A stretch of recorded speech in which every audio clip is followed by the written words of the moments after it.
कहते हैं कर्मों का खेल बड़ा विचित्र है। जो बीज बोया जाता है उसका फल समय आने पर अवश्य मिलता है। अच्छे कर्म सुख लाते हैं तो बुरे कर्म दुख का कारण बनते हैं। यह कहानी है सुमित्रा की, जिसने अपने पिछले जन्मों के कर्मों की सजा इस जन्म में भोगी। समाज में अक्सर देखा जाता है कि जिस औरत को संतान नहीं होती उसे ताने सुनने पड़ते हैं। लोग उसे अपशगुन कहते हैं। लेकिन क्या यह केवल भाग्य का खेल है या कर्मों का परिणाम? सुमित्रा की कहानी हमें यह सिखाती है कि अतीत को भूलकर वर्तमान में अच्छे कर्म करने से ही जीवन में शांति मिलती है। सुमित्रा एक छोटे से गांव में अपने माता पिता के साथ रहती थी। वह न केवल अनुपम सौंदर्य की धनी थी, बल्कि उसका स्वभाव भी सरल और विनम्र था। गांव के एक छोटे से कुटिया में वह अपने माता पिता धर्मानंद और उनकी पत्नी के साथ संतोषपूर्ण जीवन जी रही थी। उसका जीवन सादगी से भरा था। वह रोज नदी के किनारे बने कुएं से पानी भरने जाया करती थी। उसका यह सरल जीवन ही उसकी सबसे बड़ी ताकत था। उस राज्य पर राजा आदित्य सिंह का शासन था। राजा अभी अविवाहित थे और प्रजा की स्थिति जानने के लिए अक्सर भेष बदलकर गांवों का दौरा करते थे। एक दिन जब वह सुमित्रा के गांव से गुजर रहे थे, उनकी नजर नदी के किनारे पानी भर रही सुमित्रा पर पड़ी। उसकी सादगी और सौंदर्य ने राजा का मन मोह लिया। वह तुरंत उसके पास गए और बातचीत शुरू करने की कोशिश की। लेकिन सुमित्रा, जो एक साधारण गांव की लड़की थी, राजा को देखकर घबरा गई और घर की ओर भाग गई। राजा ने उसे पुकारा, लेकिन सुमित्रा बिना जवाब दिए घर में घुस गई। उसकी आवाज सुनकर धर्मानंद बाहर आए। राजा को अपने दरवाजे पर देखकर वह हड़बड़ा गए। उन्होंने हाथ जोड़कर पूछा, महाराज, आप हमारे घर कैसे आए? क्या हमसे कोई गलती हो गई? राजा ने मुस्कुराते हुए कहा, नहीं धर्मानंद, तुम्हारी कोई गलती नहीं। मैं एक विशेष कार्य के लिए आया हूं। तुम्हारी बेटी सुमित्रा मुझे पसंद है। मैं उससे विवाह करना चाहता हूं। धर्मानंद यह सुनकर स्तब्ध रह गए। एक साधारण किसान के लिए राजा का प्रस्ताव अस्वीकार करना असंभव था। उन्होंने अपनी पत्नी से सलाह की और दोनों ने सोचा कि यह उनकी बेटी के लिए सुखद भविष्य का अवसर है। कुछ ही दिनों में राजा और सुमित्रा का विवाह धूमधाम से संपन्न हुआ।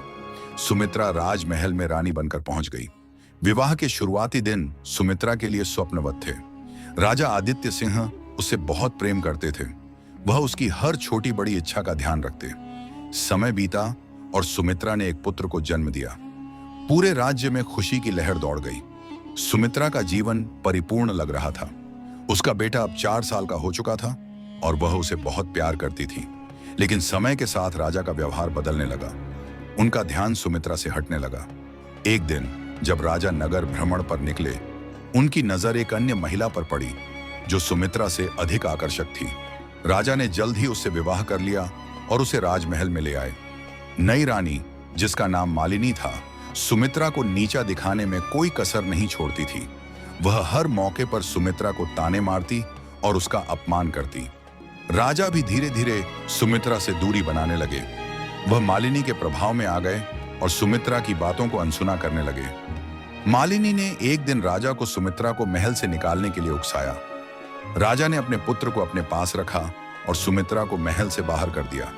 सुमित्रा बेबस और लाचार अपने माता पिता के घर लौट आई। सुमित्रा ने अपने माता पिता को अपनी दुर्दशा सुनाई। उनकी बेटी की हालत देखकर वे दुखी हो गए। उनकी चिंता ने उनकी सेहत पर बुरा असर डाला। कुछ समय बाद सुमित्रा की मां का निधन हो गया। पत्नी की मृत्यु ने धर्मानंद को भी तोड़ दिया और वह भी जल्द ही दुनिया छोड़ गए। सुमित्रा अब पूरी तरह अकेली थी। उसे किसी सहारे की सख्त जरूरत थी, लेकिन वह अपनी पीड़ा व्यक्त करने की हिम्मत नहीं जुटा पा रही थी। इसी दौरान रघुवीर नामक एक ऊंटों का व्यापारी, जो पहले भी सुमित्रा के घर आता जाता था, अब और अधिक वहां आने लगा। वह सुमित्रा से हमदर्दी जताने लगा और उसका ख्याल रखने का ढोंग करने लगा। सुमित्रा, जो पहले से ही अकेली और कमजोर थी, उसकी बातों पर भरोसा करने लगी। कुछ समय बाद रघुवीर ने सुमित्रा से विवाह का प्रस्ताव रखा। सुमित्रा ने, जो किसी सहारे की तलाश में थी, इस प्रस्ताव को स्वीकार कर लिया। दोनों पति पत्नी की तरह रहने लगे। रघुवीर हर साल ऊंटों के मेले में जाया करता था। एक दिन उसने सुमित्रा से कहा, तुम हमेशा घर में रहती हो, इस बार मेरे साथ मेले में चलो। वहां का माहौल बहुत रंगीन होता है। सुमित्रा ने सोचा कि बाहर जाने से उसका मन बदल जाएगा और उसने रघुवीर के साथ मेले में जाने का फैसला किया। मेले में रघुवीर ने सुमित्रा को घुमाया और उसकी खुशी का दिखावा किया। लेकिन उसके मन में एक गहरी साजिश थी। उसने अपने ऊंटों के साथ साथ सुमित्रा का भी सौदा कर दिया। सुमित्रा को इसका कोई अंदाजा नहीं था। रघुवीर ने उसे ऊंटों के पास बैठाकर कहा, तुम थोड़ी देर यहां आराम करो, मैं अभी आता हूं। और वह वहां से चला गया। थोड़ी देर बाद कुछ व्यापारी आए और ऊंटों के साथ साथ सुमित्रा को भी जबरदस्ती ले जाने लगे। सुमित्रा घबरा गई और चिल्लाई, मुझे कहां ले जा रहे हो? लेकिन व्यापारियों ने उसकी आवाज दबाने के लिए उसे बेहोश कर दिया। जब सुमित्रा को होश आया, वह एक अनजान जगह पर थी। वह जगह एक कोठा था। वहां की मालकिन ने सुमित्रा से कहा, अब तुम यहीं रहोगी, हमने तुम्हें खरीद लिया है। तुम्हें यहां नृत्य करना होगा और लोगों की इच्छाएं पूरी करनी होंगी। इसके बदले तुम्हें खाना, कपड़े और रहने की जगह मिलेगी। सुमित्रा ने गुस्से में कहा, मैं यह सब कभी नहीं करूंगी। मालकिन ने ठंडे स्वर में जवाब दिया, अगर तुमने मेरी बात नहीं मानी तो तुम्हें भूखा रखा जाएगा और मारा जाएगा। तुम्हारे पास कोई और रास्ता नहीं है। सुमित्रा ने बहुत विरोध किया, लेकिन उसकी कोई सुनवाई नहीं हुई। भूख और अत्याचार ने उसकी हिम्मत तोड़ दी और मजबूरी में उसने कोठे पर काम शुरू कर दिया। सुमित्रा की जिंदगी अब पूरी तरह अंधेरे में डूब चुकी थी। वह हर दिन अपने दर्द को छिपाकर जीने के लिए मजबूर थी। एक दिन वह फूट फूट कर रो रही थी। वह खुद से सवाल करने लगी, मैंने ऐसा कौन सा पाप किया कि मेरी जिंदगी में केवल कष्ट और अपमान ही आए? तभी कोठे की मालकिन उसे देखने आई। उसने सुमित्रा को उदास और रोते हुए देखा। मालकिन ने पूछा, क्या हुआ सुमित्रा? सुमित्रा ने पहले संकोच किया, लेकिन फिर धीरे धीरे अपनी पूरी कहानी मालकिन को सुनाई। मालकिन ने कहा, तुम्हारे साथ बहुत अन्याय हुआ है। मैं तुम्हें यहां रहने के लिए मजबूर नहीं करूंगी। सुमित्रा ने गिड़गिड़ाते हुए कहा, मालकिन, मुझे यहां से जाने दीजिए। मैं कोई छोटा मोटा काम करके अपनी जिंदगी जी लूंगी। मालकिन ने कुछ देर सोचा और कहा, जितने पैसे में मैंने तुम्हें खरीदा था, तुमने उससे कई गुना ज्यादा कमाई कर दी है। तुम अब आजाद हो। अगर कभी मेरी जरूरत पड़े तो मुझे याद करना। सुमित्रा ने मालकिन के पैरों में गिरकर धन्यवाद दिया और कोठे से बाहर निकल आई।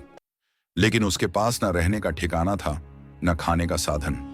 कुछ दिन सड़कों पर भटकने के बाद वह भूख और प्यास से बेहाल होकर एक नीम के पेड़ के नीचे लेट गई। उसकी हालत इतनी खराब थी कि गली के कुत्ते उसके पास आकर उसका चेहरा चाटने लगे, लेकिन सुमित्रा को इसका कोई एहसास नहीं था। उसी समय एक दयालु महिला सुहानी, जो दूध और छाछ बेचती थी, वहां से गुजर रही थी। उसने सुमित्रा को इस हालत में देखा तो उसका दिल पसीज गया। उसने कुत्तों को भगाया और सुमित्रा को उठाया। उसने पूछा, तुम कौन हो बहन? तुम्हारी ऐसी हालत कैसे हो गई? सुमित्रा का गला सूख चुका था, वह बोल नहीं पाई। सुहानी ने तुरंत अपना गिलास निकाला और उसमें दूध भरकर सुमित्रा को पिलाया। सुहानी ने कहा, तुम मेरे साथ चलो, मेरे घर नहाओ, खाओ और आराम करो।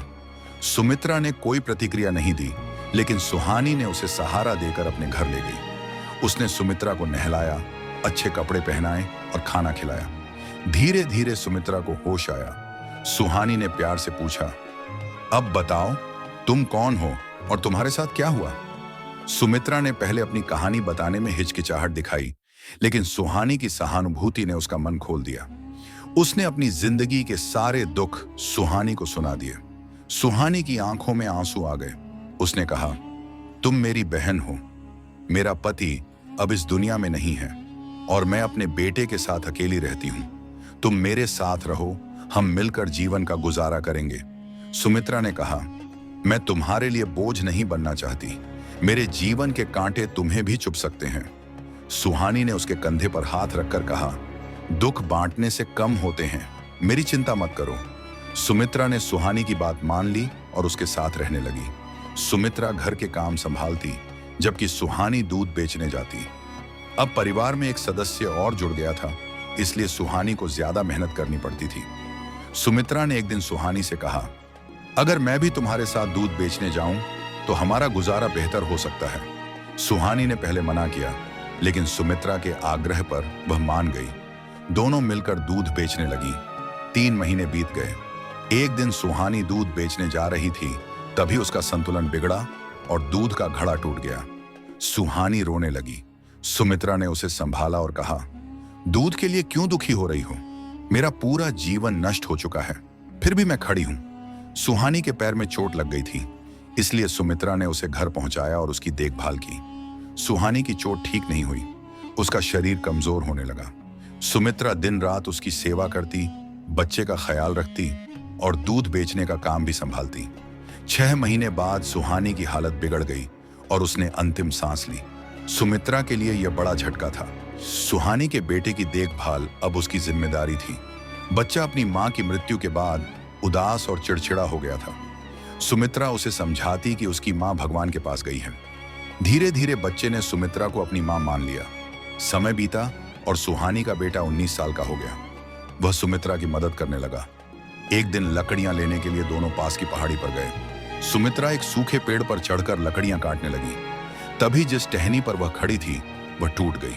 सुमित्रा पहाड़ी से लुढ़कती हुई घने जंगल में गिर गई और दलदल में फंस गई। बेटा घबरा गया और गांव लौटकर लोगों को यह बात बताई। सुमित्रा 4 दिन तक दलदल में फंसी रही। जंगली जानवर उसके पास आते, लेकिन दलदल के कारण उसे छू नहीं पाते। एक दिन आदिवासियों का एक समूह वहां से गुजरा। उन्होंने सुमित्रा को दलदल में देखा और बड़ी मुश्किल से उसे बाहर निकाला। सुमित्रा जीवित थी, लेकिन उसके दोनों पैर बुरी तरह टूट चुके थे। आदिवासियों ने उसकी देखभाल शुरू की, लेकिन पैरों की हड्डियां इतनी क्षतिग्रस्त थीं कि उन्हें काटना पड़ा। सुमित्रा ने इसे ईश्वर की इच्छा मानकर स्वीकार किया। आदिवासियों के बीच रहते हुए सुमित्रा ने उनकी भाषा और इशारे समझने शुरू किए। वहां की एक बुजुर्ग महिला जो ध्यान और आध्यात्मिक विद्या में निपुण थी, सुमित्रा का बहुत ख्याल रखती थी।